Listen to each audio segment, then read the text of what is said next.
Special train से रामेश्वरम धाम की तीर्थ यात्रा। आज ही अपनी सीट बुक कराएं tripurayatra.com पर।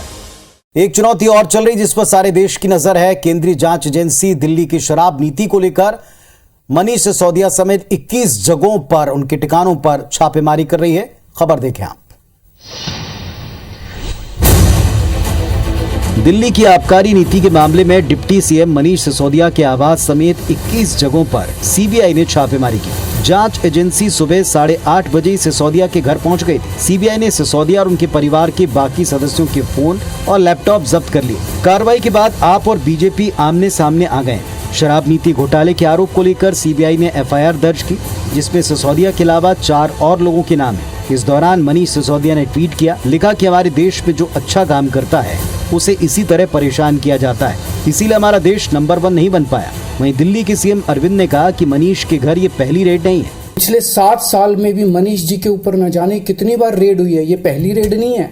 इनके भरोसे अगर देश छोड़ दिया तो ये लोग भारत को कभी आगे नहीं आने देंगे। इधर आम आदमी पार्टी के आरोपों पर बीजेपी ने दिल्ली सरकार को कटघरे में खड़ा कर दिया। सारी चीजों पर एक्सपोज हो गया आम आदमी पार्टी की बात है।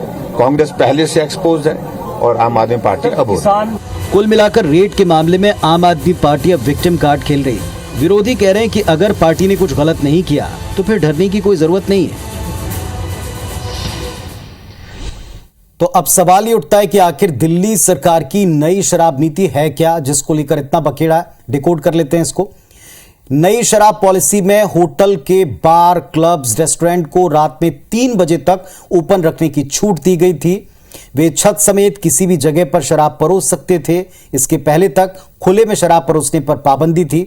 बार में किसी भी तरह के मनोरंजन का इंतजाम किया जा सकता था। इसके अलावा बार काउंटर पर खुल चुकी बोतलों की शेल्फ लाइन पर कोई पाबंदी नहीं होगी। इस नीति के लागू होने के बाद दिल्ली में कुल 32 जोन में कुल 850 में से 650 दुकानें खुलने वाली थी।